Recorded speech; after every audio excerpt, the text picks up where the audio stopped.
Hello दोस्तों, गगन ICS में आपका स्वागत है। आज की वीडियो में हम संविधान की उद्देशिका या प्रस्तावना पर बात करेंगे।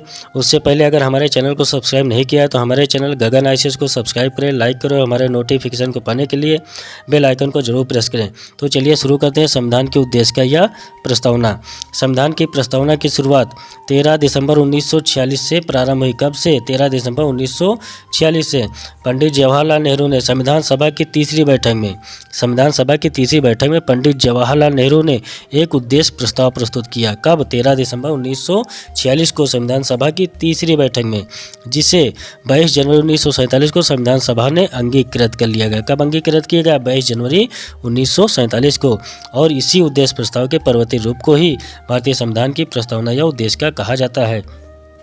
पंडित जवाहरलाल नेहरू ने 13 दिसंबर 1946 को संविधान सभा की तीसरी बैठक में उद्देश्य प्रस्ताव प्रस्तुत किया और इसी उद्देश्य प्रस्ताव को 22 जनवरी 1947 को संविधान सभा ने अंगीकृत कर लिया।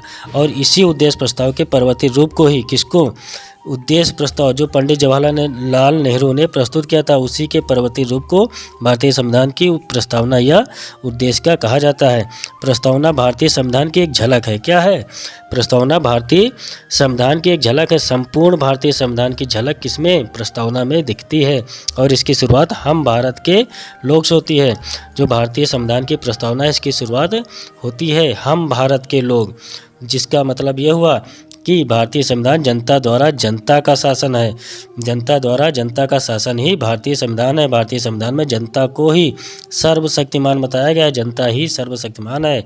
जनता द्वारा जनता का शासन ही भारतीय संविधान है।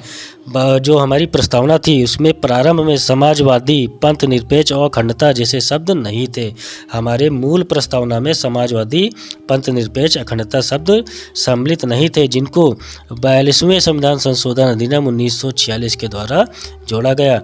समाजवादी, पंथ निरपेक्ष और अखंडता शब्द प्रस्तावना में कब जोड़े गए?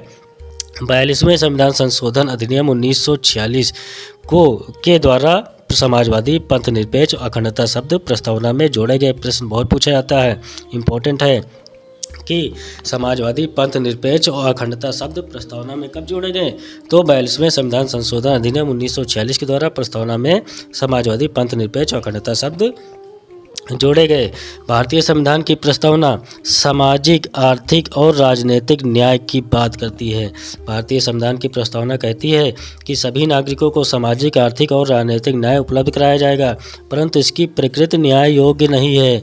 जो उद्देशिका की प्रकृति है, इसकी प्रकृति न्याय योग्य नहीं है, अर्थात उद्देशिका से संबंधित कोई विवाद न्यायालय में प्रस्तुत नहीं किया जा सकता है और इसकी प्रकृति न्याय योग्य नहीं है। इसकी प्रस्तावना सामाजिक, आर्थिक और राजनीतिक न्याय की बात करती है, परंतु प्रकृति न्याय योग्य नहीं है। उद्देशिका भारतीय संविधान की जो उद्देशिका है, ये विचार, अभिव्यक्ति, विश्वास, धर्म, उपासना की स्वतंत्रता की बात करती है।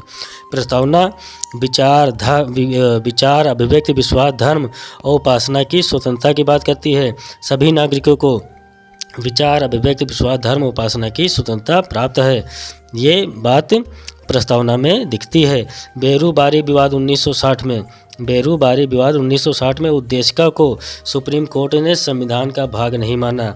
बेरूबारी विवाद 1960 में हुआ था, जिसमें सुप्रीम कोर्ट ने प्रस्तावना को संविधान का भाग नहीं माना, परंतु केशवानंद भारती बनाम केरल राज्य विवाद 1973 में उद्देशिका को सुप्रीम कोर्ट ने संविधान का भाग माना। क्या माना? भाग माना। सुप्रीम कोर्ट ने बेरूबारी विवाद में उद्देशिका को संविधान का भाग नहीं माना, परंतु केशवानंद भारती बनाम केरल राज्य विवाद में सुप्रीम कोर्ट ने अपनी ही बात को नकारते हुए उद्देशिका को संविधान का भाग माना। इंपॉर्टेंट है, दोनों पूछे जाते हैं। गोलकनाथ बनाम पंजाब राज्य विवाद 1967 में उद्देशिका को संविधान की आत्मा कहा गया। संविधान की आत्मा कब कहा गया?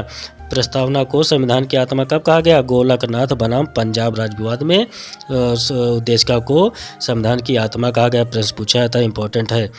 के एम मुंशी ने उद्देशिका को राजनीतिक जन्मपत्री कहा। किसने? के एम मुंशी ने। इंपॉर्टेंट है, किसने कहा कि प्रस्तावना राजनीतिक जन्मपत्री है? के एम मुंशी ने कहा कि उद्देशिका राजनीतिक जन्मपत्री है। बहुत पूछा था प्रश्न, के एम मुंशी ने उद्देशिका को राजनीतिक जन्मपत्री कहा। आगे आगे बात करते हैं। डॉक्टर भीमराव अम्बेडकर ने उद्देशिका को एक पवित्र दस्तावेज कहा। ये भी बहुत इंपॉर्टेंट है, पूछा जाता है। किसने कहा कि उद्देशिका जो है पवित्र दस्तावेज है? डॉक्टर भीमराव अम्बेडकर ने उद्देशिका को एक पवित्र दस्तावेज कहा। दोस्तों, अगर अभी तक हमारे चैनल को सब्सक्राइब नहीं किया है तो हमारे चैनल को सब्सक्राइब करें, लाइक करें और ऐसे ही वीडियो को पाने के लिए हमारे बेल आइकन को जरूर प्रेस करें। बहुत बहुत धन्यवाद।